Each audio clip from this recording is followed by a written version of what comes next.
ちだ。兄様。戻ってこい。お兄ちゃん。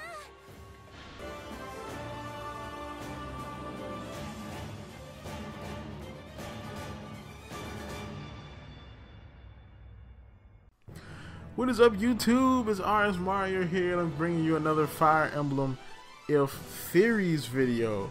So this one's going to be a quick one because the big video I'm actually doing for Fire Emblem about the story and connections, you know, the main character, the big one will be centered around the avatar, his powers, his dragon form, and all that type of stuff will be coming out later this week. But this one is kind of like a little tidbit to hold you over, something that I was looking at that I really didn't want to put in the big video because it didn't really go with everything else I was talking about in the video, and also I kind of wanted to talk about it on its own. So this one is this one scene right here. We see you know, when Skyzor and Orochi are talking to Sakura, and they're basically telling her what happened, you know, probably what happened at the border, or what happened somewhere else when Ryoma and Takamiya die or get injured.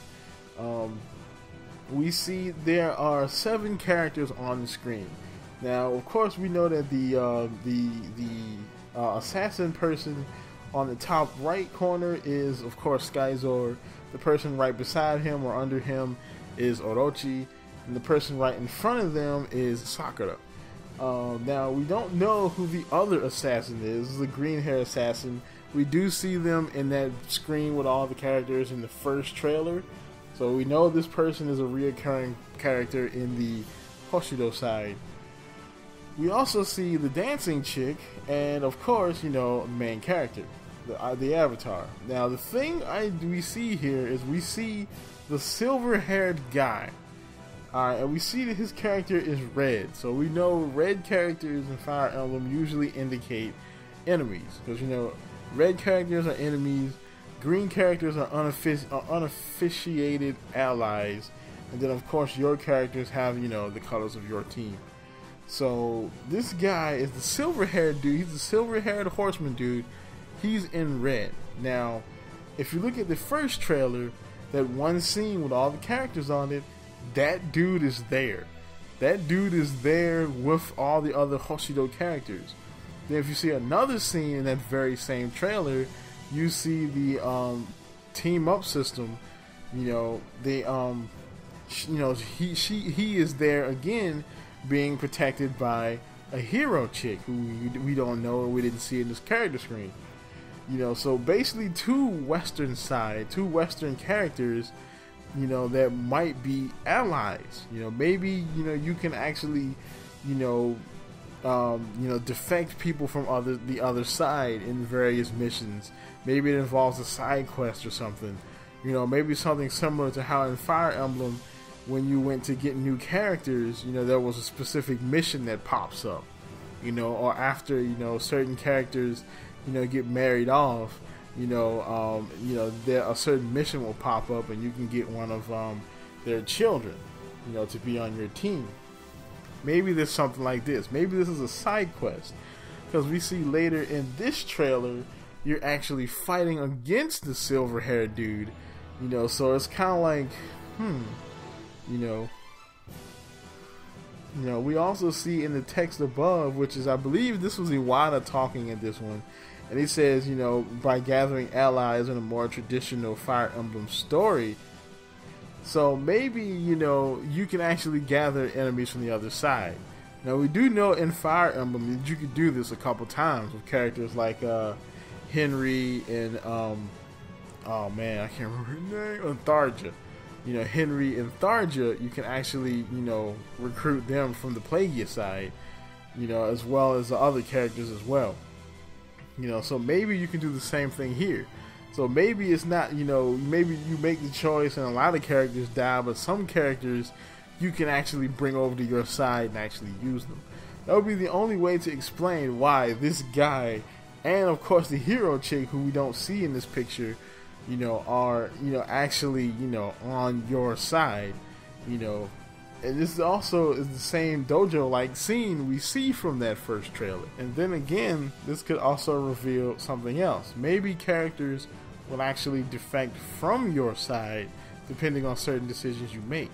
You know, maybe this guy is on your side before, even though technically he does look like he's wearing Western gear though. But maybe this guy is on your side before, and maybe he defects for whatever reason. You know, maybe he defects to the other side because, you know, maybe you made a decision, or maybe since your choices matter a lot more in this game, depending on what choices you make, certain people won't side with you. Maybe they'll side with the enemy because they think, you know, you're stupid or you're too soft or whatever. Maybe it's kind of harsh, but, you know, maybe you could actually lose characters in ways other than dying. Now that would be a pretty interesting dynamic to add to Fire Emblem. You know what I mean? Because the permadeath system was awesome, and it is awesome because it actually makes you think and actually makes you play harder to keep certain people alive. But well, play smarter anyway.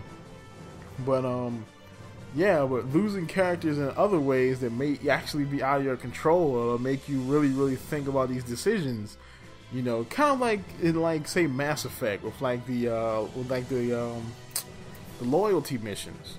You know, in Mass Effect there were certain missions where, you know, you would have to prove, kind of like proving your loyalty. Like, if you do this, I'll stay with the team or whatever. In Mass Effect, and you do these missions and you basically get to win that person, they'll stay on your team. If not, they'll probably leave. Maybe there'll be something like that. Maybe there'll be a loyalty quest or some sort of other quest you have to do in order to keep specific characters on your team and keep them from defecting. You know, that would be a very interesting dynamic for Fire Emblem, man. That would be crazy. Alright, so that is about it. This is just a quick theory that I wanted to get off my chest before the big one came out. And there's one thing. I apologize there hasn't been as many theories videos coming out. Because I didn't really want to go through all the content I had planned. Because I'm really burning through the Fire Emblem trailer. You know, so I wanted to kind of stretch the theories out. I'll still be doing videos every week on Fire Emblem and Zelda. But there'll be some smaller theories, maybe some more gameplay related theories, especially my next Zelda video, which is going to be about, my next series of Zelda videos is going to be more about gameplay elements, the world and elements in that world, you know, before I really go into some more deep story stuff. I'll be doing that a little bit with Fire Emblem too, but there's only but so much you can really talk about the Fire Emblem gameplay. But that's about it. Like, comment, subscribe. Keep a lookout for my other videos though. I am doing some other videos to kind of fill in the gaps. I'm doing my I'm still doing reactions to the spring anime videos. Check out my that video I did on Triage X. Also the analysis videos I did on the Star Wars and Batman trailers. Check those out as well. Gotta keep the analysis machine healthy, you know. You gotta keep that sucker running for when something else awesome comes out. Oh, that's right. Yeah, I do have a surprise series that'll be out hopefully before the end of the week. You know, so keep a lookout on that. As always, like, comment, subscribe, and keep it real.